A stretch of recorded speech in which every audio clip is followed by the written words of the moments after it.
Boa tarde, meu nome é Fabiana, eu sou hematologista e hemoterapeuta, eu trabalho no setor de imunohematologia do Hemosc, sou médica plantonista da Aferes também e sou responsável técnica pela agência transfusional do ICC, do Hospital de Joaçaba, né, e do Hospital Geral Dr. César Carlos de Oliveira, tá?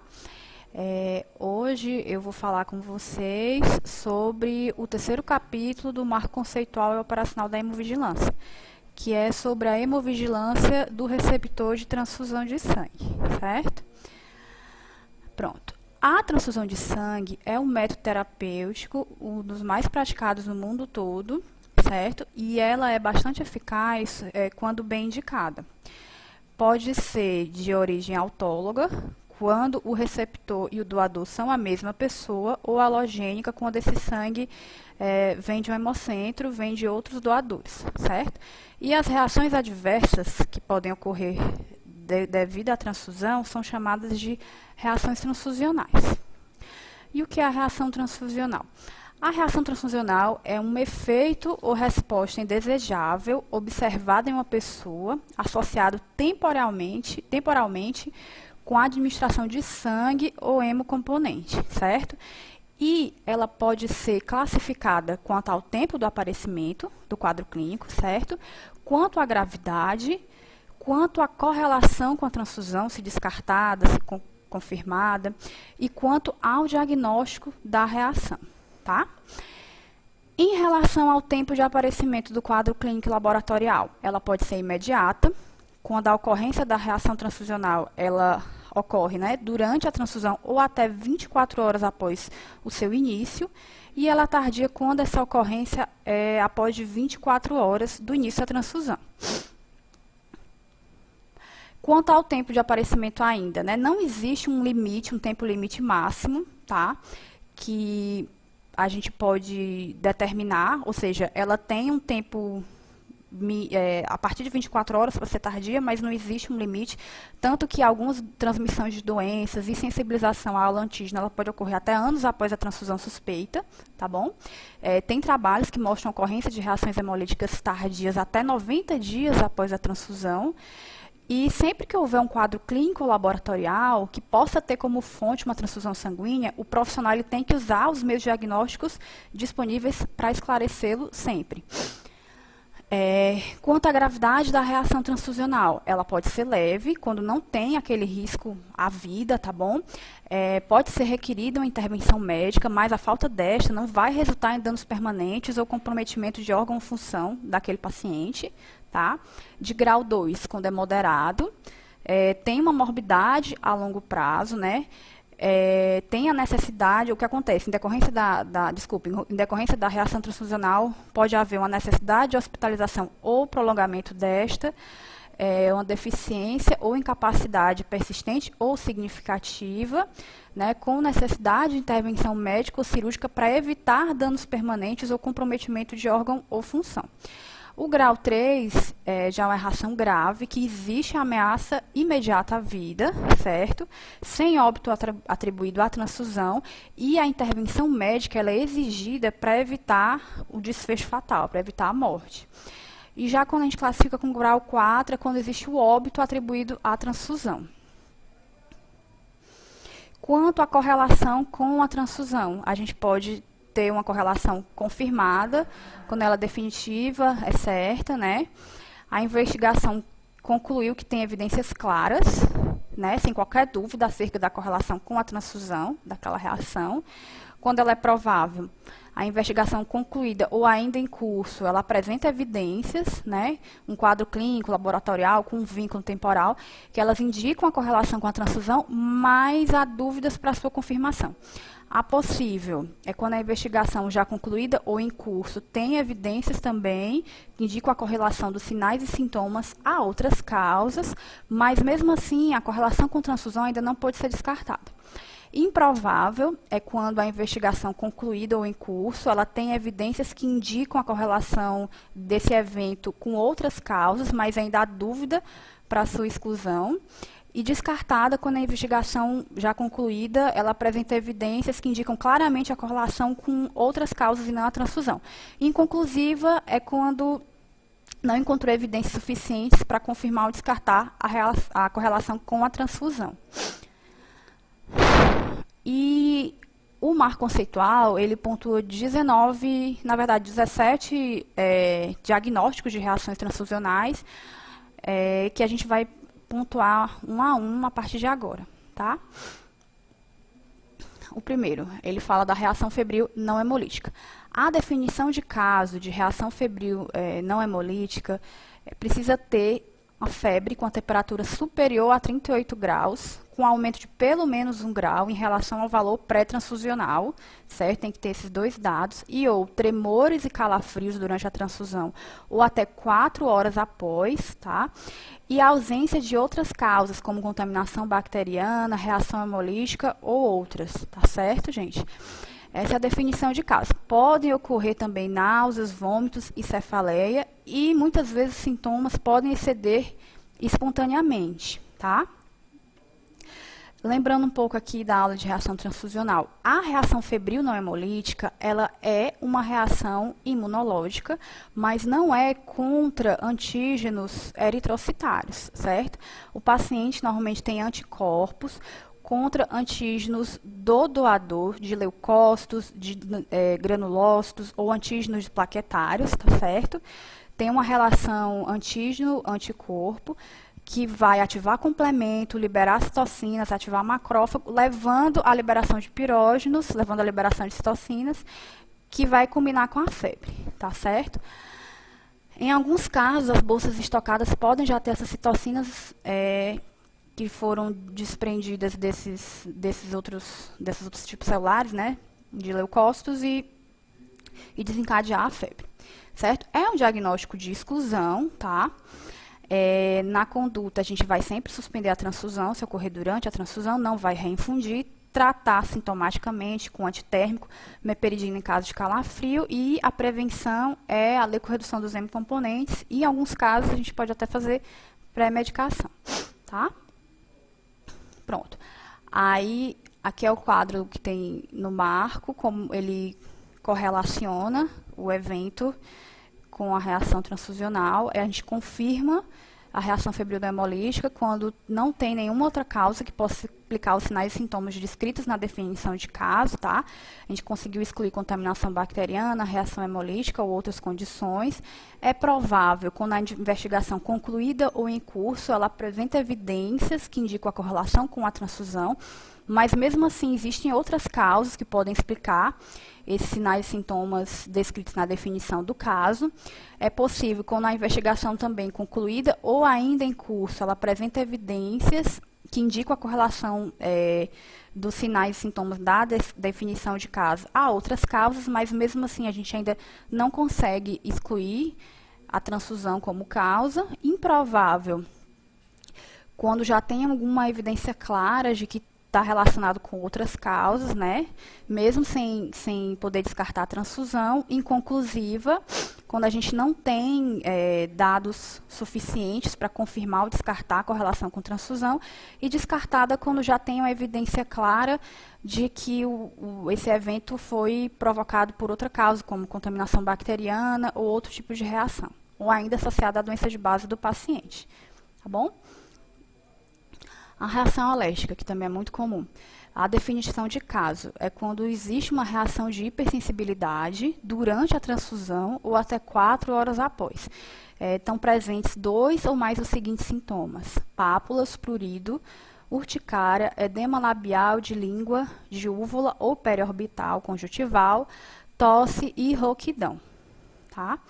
A reação anafilática é a reação alérgica mais, que é a grave no caso, né? Os sinais e sintomas, eles ocorrem dentro de poucos segundos ou minutos, acontece em 1 a 50 mil a 20 mil casos, obrigatoriamente ocorrem distúrbios respiratórios e sintomas como edema de laringe, cianose, insuficiência respiratória, broncoespasmo, estridor respiratório, podendo também ocorrer ansiedade, taquicardia, perda da consciência, hipotensão arterial e choque. O diagnóstico a gente faz pelo quadro clínico, né? Quando o paciente tem uma reação grave, normalmente ele tem deficiência, é aqueles pacientes com deficiência de GA, a gente pode fazer dosagem de GA para tentar comprovar. O tratamento é com antihistamínicos, corticoides, certo? Adrenalina via subcutânea e, no caso de choque anafilático, fazer um suporte respiratório, suporte para o choque. A prevenção é fazer hemocomponentes lavados ou IgA deficientes naqueles pacientes que tiveram reação moderada a grave. Alguns pacientes podem fazer também pré-medicação. Tá bom?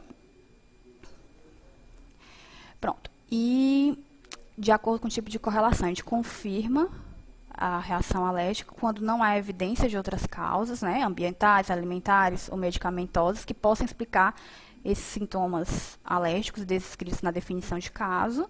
Aprovável, tem outras causas, existem outras causas ambientais, alimentares que poderiam explicar os sintomas, mas a transfusão ainda é a causa mais provável. Possível quando há evidências de outras causas que possam explicar os sintomas, mas a correlação com transfusão ainda não pode ser descartada. Improvável quando as evidências são claras a favor de outras causas, certo? Mesmo sem conseguir descartar a transfusão. Inconclusiva, a relação entre o evento e a transfusão ela é desconhecida ou não definida, e descartada quando as evidências claramente apontam que foram outras causas e não a transfusão. A reação por contaminação bacteriana. Na definição de caso, existe um micro-organismo no hemocomponente transfundido, tá? Ou então em outro hemocomponente proveniente da mesma doação, tá? E esse mesmo micro-organismo ele vai estar presente no sangue da pessoa que recebeu este hemocomponente contaminado, digamos assim. E ou febre com a temperatura também superior a 38 graus, mas com aumento de pelo menos 2 graus em relação ao valor pré-transfusional, durante a transfusão ou até 24 horas após, tá bom? Sem evidência de infecção prévia. Veja que é um pouco, a definição é bem diferente da de reação febril hemolítica. Os sinais e sintomas. O paciente ele vai apresentar tremores, calafrios, pode apresentar hipotensão arterial, taquicardia, dispneia, náuseas, vômitos e até mesmo choque, tá? O diagnóstico a gente faz através do quadro clínico e de exames complementares. A hemocultura é extremamente importante, certo? A nossa conduta é parar a transfusão, não reinstalar, tá bom? Fazer o tratamento sintomático, se o paciente estiver em choque ou apresentar CVD, fazer antibioticoterapia de largo espectro, enviar a bolsa e o equipe ao banco de sangue para a gente também estudar, fazer hemocultura do hemocomponente e também fazer provas de hemólise,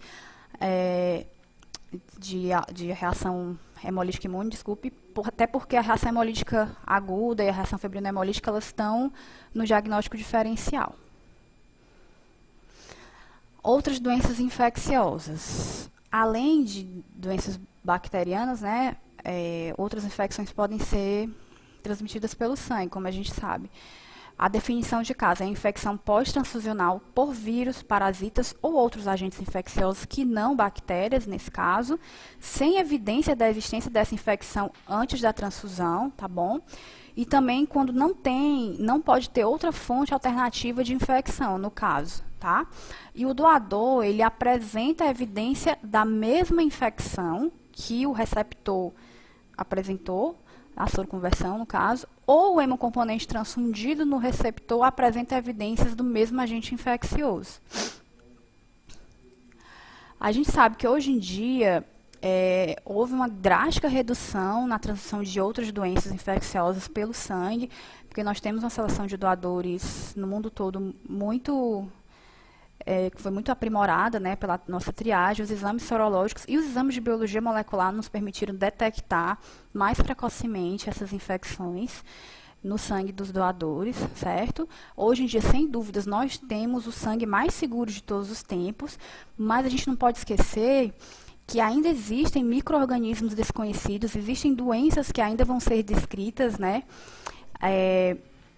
E que ainda também tem a possibilidade da janela infecciosa que não é totalmente, como é que eu posso dizer, não foi totalmente abolida ainda, infelizmente, com nossas técnicas sorológicas e de exames de triagem. Existe, sim, um risco residual de transmissão de outras doenças infecciosas, né, que a gente sempre tem que pensar nas doações que podem ocorrer no período prévio à soroconversão, naqueles pacientes que podem, aqueles doadores que às vezes têm uma soroconversão tardia, né? Tem alguns doadores também que podem ter uma infecção crônica, são imunossilenciosos, não produzem anticorpos adequadamente. Existem variantes genéticas também que não podem, às vezes, ser captadas pelo exame de PCR e os erros dos ensaios laboratoriais. Esses são alguns exemplos dos micro-organismos, dos vírus também, que podem ser transmitidos pela transfusão de sangue. A gente não pode esquecer hoje em dia, com essa epidemia que nós estamos tendo também da dengue, a zika e a chikungunya, né? Que são doenças muitas vezes podem ter um quadro clínico mais grave, alguns pacientes nem tão graves, mas se a gente for pensar num paciente que está recebendo sangue, normalmente eles já são mais comprometidos, tá? Os testes que a gente tem que fazer por obrigação em todo o território nacional são para essas doenças, tá? Doença de Chagas, sífilis, hepatite B, C, HIV e HTLV. A gente tem NAT para hepatite C, HIV e agora também para hepatite B, que consegue diminuir a janela serológica para em torno de 11, 12 dias, mas mesmo assim existe um risco residual mínimo, né? Por isso que a gente tem que tomar cuidado quando indicar uma transfusão de sangue, tá? E quando a gente confirma a soroconversão do receptor, nós temos que informar o hemocentro responsável, tá? Para que esse hemocentro possa fazer a retrovigilância, fazer o rastreamento do doador e de todos os outros pacientes que foram transfundidos com hemocomponentes oriundos desse doador. E sempre notificar, como todas as reações transfusionais. Tá? A reação hemolítica aguda imunológica, ela acontece quando existe uma rápida destruição de eritrócitos durante a transfusão ou até 24 horas após, por incompatibilidade ABO ou de outro sistema eritrocitário, tá? O paciente ele tem sinais e sintomas como ansiedade, agitação, sensação de morte iminente, tremores, calafrios, rubor facial, febre, dor no local da venopunção, dor abdominal, lombar, em flancos, hipotensão, epistaxe, oligoanúria, com insuficiência renal em muitos casos, hemoglobinúria, CIVD, sangramento no local da venopunção, choque. E ele também vai ter um teste hemólise positivo na amostra do paciente e 2 ou mais dos seguintes testes alterados. Um TAD positivo, para anti-IgG ou anti-C3, teste de eluição positivo, uma LDH elevada, bilirrubina indireta elevada, a queda da hemoglobina hematócrito, com aptoglobina baixa, hemoglobinúria, fibrinogênio baixo ou hemoglobina livre aumentada. Sinais de hemólise, né, intravascular. A nossa conduta, na menor suspeita de uma reação hemolítica aguda imunológica, é interromper a transfusão, gente, tá? Manter o acesso venoso, conferir os dados da bolsa e do paciente, porque se tiver havido uma troca, outro paciente pode estar em risco naquele mesmo momento. Você tem que checar para ver se não houve troca realmente de etiqueta, ou troca de bolsa, que quer dizer, né, transfundir a bolsa trocada no paciente, porque nesse caso vai ter outra pessoa em risco. Fazer hidratação vigorosa para estimular a diurese, deixar em 100 ml por hora nas primeiras 18 a 24 horas. Manter a pressão arterial. Enviar amostras pós-transfusionais, certo? Mais a bolsa para o banco de sangue, tá? E para prevenir, a gente sempre tem que ter atenção e cuidado, por isso que é importante os primeiros 20 minutos a infusão do hemocomponente ser lenta, do sangue, do concentrado de hemácia ser lenta, porque esse tipo de reação, com o mínimo possível, você já vê, pode já desencadear uma reação bastante grave, uma reação imunológica, hemolítica aguda imunológica grave. O TRALI. O TRALI, a definição de caso, é um desconforto respiratório agudo, certo? Que ocorre durante a transfusão ou até 6 horas após a sua realização. Não tem evidência anterior de lesão pulmonar, tá bom? O exame de imagem de tórax ele vai apresentar um infiltrado pulmonar bilateral, sem evidência de sobrecarga circulatória, que antes ele não existia, tá? Hipoxemia, com saturação de oxigênio menor que 90% em ambiente, ou então a relação PaO2-FiO2 menor que 300 milímetros de mercúrio. O paciente pode apresentar dispneia, febre, taquicardia, hipertensão ou hipotensão e cianose. A fisiopatologia, a gente tem um mecanismo imunológico para explicar, são anticorpos anti-HLA ou antineutrófilos da bolsa, tá? Contra antígenos do receptor, mas que ocorre em 94% dos casos, mas pode ocorrer de anticorpos do receptor contra antígenos do doador, que é mais raro. Existe também uma proposta do mecanismo não imunológico para explicar o TRALI, através de citocinas ou moléculas inflamatórias armazenadas que ficaram nesses produtos sanguíneos estocados por muito tempo, tá? O mecanismo de ação, existe a ativação dos neutrófilos na circulação pulmonar, tem uma resposta oxidativa, excitotóxica, levando ao dano celular endotelial, um aumento da permeabilidade vascular, levando ao edema pulmonar. Aqui a gente vê um raio-x de um paciente que apresentou um TRALI, né? A gente vê o edema pulmonar bilateral, tá? Que é um dos critérios diagnósticos. A evolução, normalmente o paciente tem a melhora clínica em 48 a 96 horas, a melhora radiológica demora um pouco mais de 4 a 7 dias, o óbito ocorre em 5 a 10% dos casos, o tratamento é de suporte, certo? Suporte ventilatório hemodinâmico.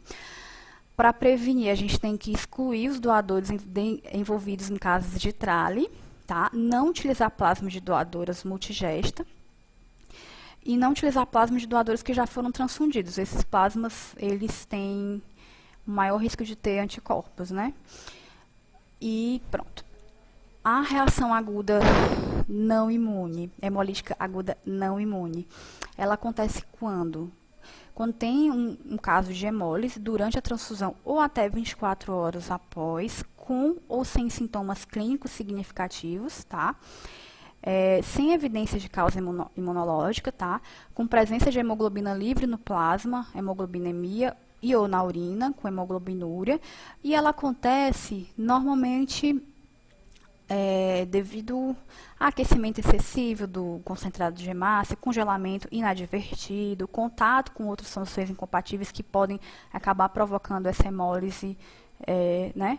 Um CH infundido sob pressão excessiva, trauma mecânico, infusão concomitante com outras soluções que são hipotônicas, como água destilada, soro glicosado, que também vão levar a hemólise, contaminação bacteriana, tá? E o quadro clínico é de hemólise intravascular, como está na definição de caso, né? Normalmente o paciente ele fica assintomático ou oligosintomático. A reação hipotensiva relacionada à transfusão. A gente tem 3 definições diferentes. Quando o paciente é maior de idade, a gente define quando tem a queda maior ou igual a 30 milímetros de mercúrio e a ferição menor ou igual a 80 da pressão arterial sistólica, tá? Em até 1 hora após a transfusão. Ou quando ele tem entre 1 e 18 anos de idade, uma queda uma queda maior que 25% da pressão sistólica basal, até 1 hora após a transfusão. E nas crianças com menores de 1 ano e com menos de 12 quilos, uma queda maior de 25%. Da pressão arterial sistólica, diastólica ou média, tá? Até 1 hora após a transfusão. E foram excluídas todas as outras causas que podiam levar à hipotensão arterial, tá? Normalmente, esses pacientes eles respondem rapidamente à cessação da transfusão e ao tratamento de suporte. Ataco, né? Que é a sobrecarga circulatória associada à transfusão.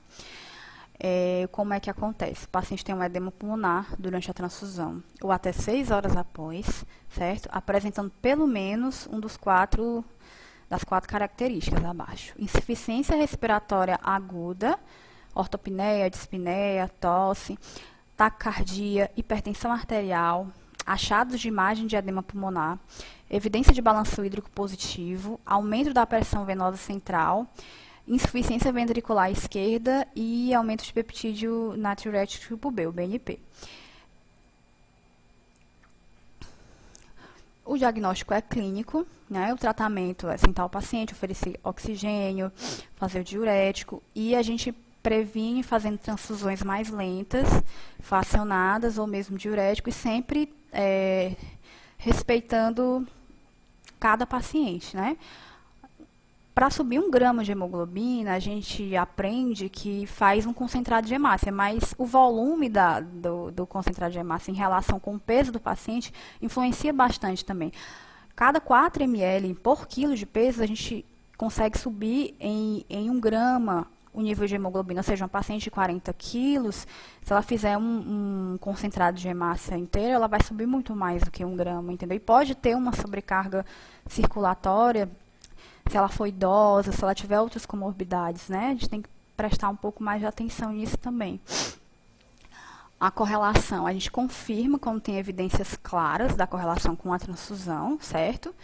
E a ausência de outros causas ou fatores que possam explicar a sobrecarga circulatória, né? Um paciente que está fazendo muito volume por outros motivos, né? A gente já considera como provável, tá? Tem evidências que indicam a correlação com transfusão, mas ele recebeu outros fluidos, e ele tem uma história de insuficiência cardíaca e ou renal que possam explicar essa sobrecarga, né, circulatória. Possível, o receptor tem história de insuficiência cardíaca pré-existente, que pode melhor explicar a sobrecarga, mas a transfusão não pode ser descartada.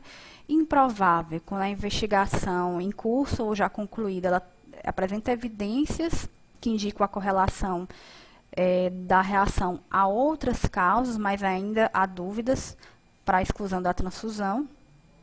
Inconclusiva, quando a investigação já concluída não encontrou evidências suficientes para confirmar ou descartar a correlação com transfusão.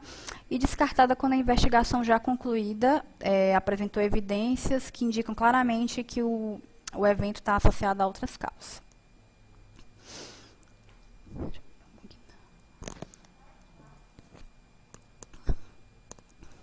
A dispneia associada à transfusão. Definição de caso. É um desconforto respiratório agudo, dentro das primeiras 24 horas de transfusão, tá? Que não preencha critérios de Trale, de sobrecarga circulatória e nem de reação alérgica, tá bom? A gente tem que excluir essas outras causas primeiro. O desconforto respiratório é o sintoma clínico mais proeminente nessa reação e não pode ser explicado pelo quadro de base do paciente ou mesmo por qualquer outra causa. A doença do enxerto contra-hospedeiro pós-transfusional. Ela pode ocorrer de 2 dias a 6 semanas após a infusão do hemocomponente, tá? Ela é caracterizada por febre, diarreia, racho cutâneo, erupção maculopapular, podendo evoluir para eritrodermia e bolhas hemorrágicas, normalmente é do tronco para os membros, tá? O paciente pode ter hepatomegalia, disfunção hepática, com presença de colestase intrahepática, com aumento da fosfatase alcalina, das transaminases e das bilirrubinas, uma pancitopenia com aplasia de medula óssea, tá? E resultado de biópsia de pele e outros órgãos comprometidos, compatível com DASH, ou presença de quimerismo leucocitário. E o que é essa DASH? É uma complicação bem rara de transfusão, com a letalidade bem elevada, mais de 90%, e ela acontece quando tem linfócitos T viáveis no hemocomponente, tá? Que pode ser um concentrado de hemácia, de plaquetas, um plasma fresco não congelado, e o receptor ele tem uma inabilidade de rejeitar esses linfócitos. Acontece em que casos? Quando o paciente é imunocomprometido, existe uma semelhança regaliar entre o doador e receptor, né? Que acontece quando o doador é irmão do paciente que vai receber. O sistema imune dele não consegue reconhecer aquele linfócito como estranho. né, que acontece nos parentes de primeiro grau, ou então em alguns grupos populacionais, como os japoneses. Normalmente, né, a DET ela se manifesta na pele, de várias maneiras, começando normalmente com um rash, com mácula papular que vai se estendendo do tronco em direção aos membros, podendo até chegar a bolhas hemorrágicas, mas também tem manifestação do trato gastrointestinal e hepático, como foi descrito, né? O tratamento é de suporte, não há muita coisa a se fazer. Prevenção é a irradiação dos hemocomponentes. E a gente irradia quando? Nos prematuros extremos, nos fetos, né, que vão fazer transfusão intrauterina, os pacientes oncohematológicos que estão em QT, portadores de neuroblastoma que estão em QT, de imunodeficiências congênitas, doadores relacionados, né, quando é pai, mãe ou irmão, paciente com anemia plástica grave, transplantados, gravemente imunossuprimidos e também nos pacientes com linfoma de Hodgkin. Esses a gente sempre tem que irradiar. A reação hemolítica tardia é o desenvolvimento de anticorpos contra antígenos eritrocitários após a transfusão, certo? Com um TAD positivo e teste da diluição positivo ou então um halo-anticorpo eritrocitário recém-identificado no soro do receptor, tá? Ou um aumento insuficiente no nível de hemoglobina após a transfusão ou queda rápida dessa mesma hemoglobina para níveis anteriores à transfusão, menores à transfusão e um aparecimento inexplicável de esferócitos no sangue periférico. O paciente ele tem sinais clínicos de hemólise, que pode estar presente entre 24 horas e 28 dias após a transfusão, e normalmente ele pode ser assintomático ou então com sinais clínicos discretos imperceptíveis. O quadro clássico é de febre, icterícia e anemia, e outros sintomas semelhantes aos da reação hemolítica aguda e imunológica também podem acontecer, tá? A conduta, a gente, nas transfusões futuras, tenta fazer sempre um componente concentrado de massa que seja negativo para o anticorpo identificado, tá bom? Mas também, se não for possível, a gente pode avaliar caso a caso, né? Transfundir com prova cruzada negativa, quando o anticorpo ele não é identificado, por exemplo, não tem como respeitar. Retardar essa transfusão, transfundir só em situação de emergência, a gente tem que individualizar. E a prevenção é tentar reduzir ao máximo a exposição a doadores, tentando fazer transfusão de concentrado de massa realmente quando for extremamente necessário, fazendo autotransfusão naqueles pacientes que têm condição, né, que vão para algum procedimento cirúrgico que apresenta um grau maior de sangramento e que tem um nível de hemoglobina bom para poder fazer a coleta de sangue antes da transfusão. Na otimização de teste de detecção de anticorpos também. E é importante que a gente sempre mantenha um registro dos anticorpos identificados para tentar sempre respeitá-los. Para sempre respeitá-los, na verdade, e evitar esse tipo de reação, né? Fazer a transfusão respeitando também, se possível, a fenotipagem eritrocitária do receptor, para não desenvolver novos anticorpos. Pronto. E a aloimunização é quando o paciente desenvolve novos anticorpos, né? Aloanticorpos. É um novo anticorpo que seja clinicamente significativo contra antígenos eritrocitários, detectados pelo TAD ou PAI, mas nesse caso não tem sinal clínico ou laboratorial de hemólise. É a aloimunização. O paciente vai desenvolver novos anticorpos que ele não tinha, tá? Na reação hemolítica tardia, às vezes o paciente ele já tinha os anticorpos em baixo título, que vai apresentar uma resposta anamnética e levar à hemólise tardia. Nesse caso, ele vai se aloimunizar, mas não vai levar à hemólise. A púrpura pós-transfusional. A definição de caso acontece uma trombocitopenia em níveis inferiores a 20% da contagem pré-transfusional, tá? Pode ocorrer de 5 a 12 dias após a transfusão de sangue e existe um anticorpo antiplaquetário no receptor. O quadro normalmente é autolimitado, o paciente ele fica assintomático, mas também pode cursar com sangramento cutâneo mucoso, gastrointestinal, geniturinário e do sistema nervoso central. A dor aguda relacionada à transfusão é um quadro de dor de curta duração, até 30 minutos, normalmente região lombar, torácica ou de membros superiores, durante a transfusão ou até 24 horas após, sem nenhuma outra explicação. Tá? O paciente pode ter hipertensão arterial, inquietação, vermelhidão na pele, calafrios, taquipneia, dispneia e taquicardia, mas esse quadro de dor ele é mais intenso quando comparado à dor que outros pacientes com outras reações podem apresentar. Não é muito comum, nem mesmo de notificar, né? Hemosiderose com comprometimento de órgãos. A hemosiderose é quando existe o acúmulo de ferro, né? Devido a sucessivas transfusões de concentrados de hemácia. Na definição de caso, ele define como nível de ferritina superior ou igual a 1000 microgramas por litro, no contexto justamente dessas transfusões repetidas de concentrado de hemácia, e o paciente também apresenta a disfunção orgânica decorrente desse acúmulo de ferro. Tá? A gente tem que lembrar que um concentrado de hemácia ele tem entre 200 e 250 miligramas de ferro. Tá? Os pacientes politransfundidos com mais de 20 concentrados de hemácia ao longo da vida que estão mais sujeitos a apresentar hemosiderose.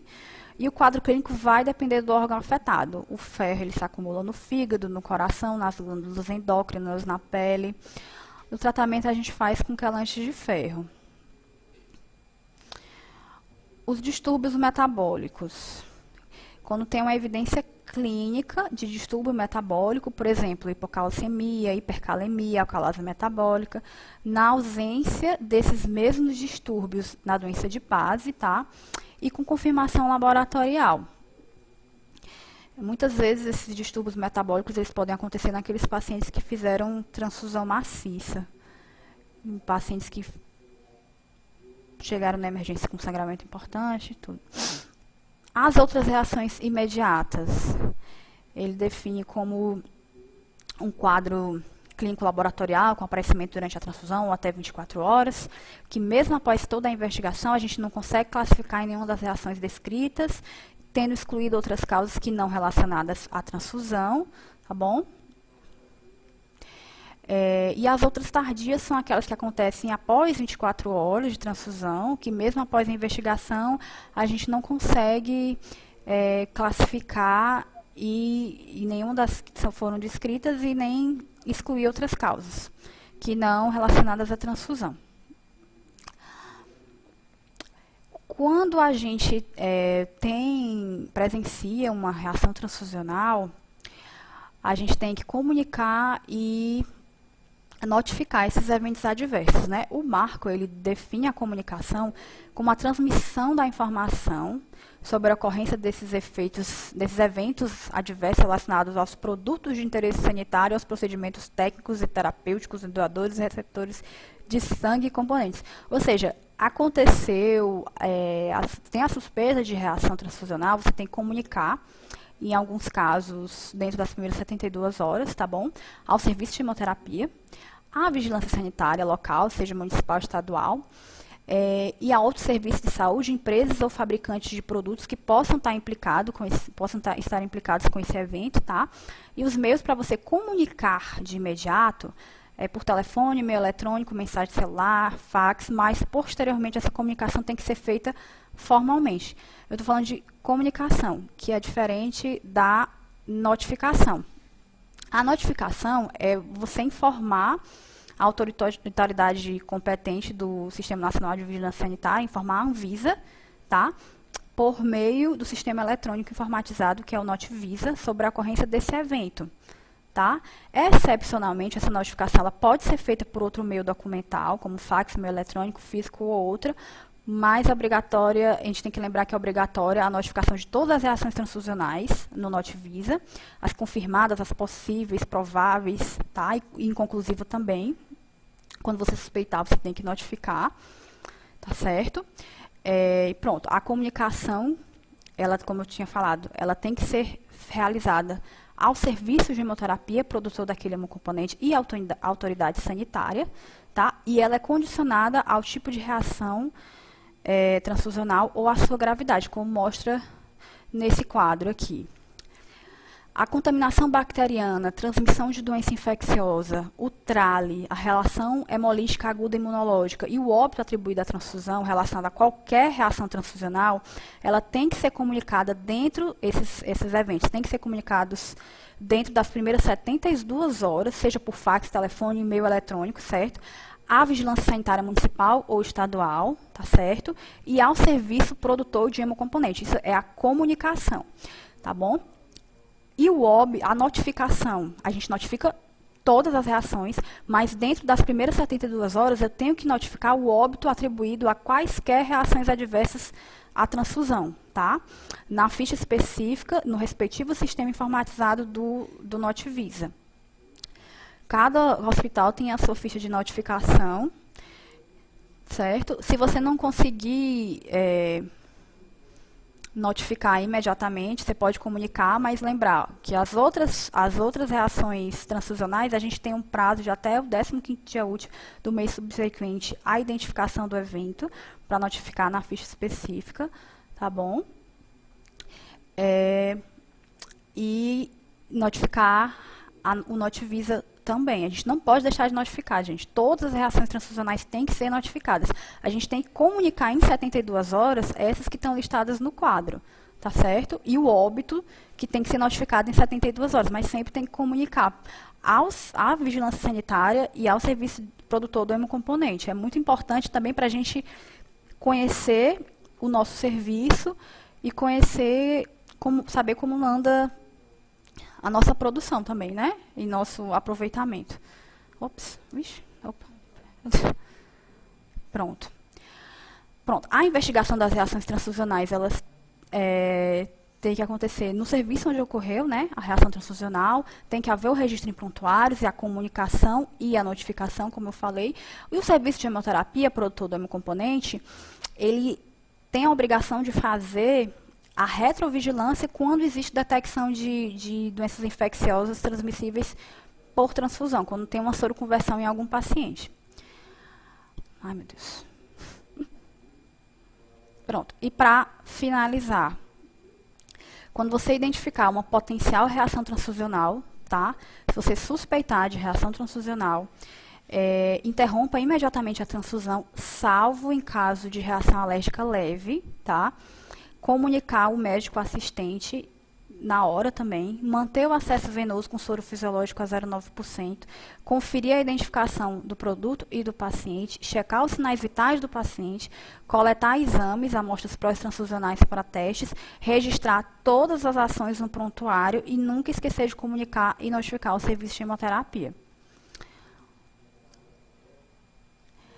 Pronto, era isso que eu tinha para falar. Acho que eu falo um pouquinho rápido. Eu queria agradecer a atenção de todo mundo, agradecer também ao Nutedes e agradecer ao Emossi, agradecer a Juliana, que é meu apoio, tá certo? E qualquer dúvida, eu estou aqui para responder.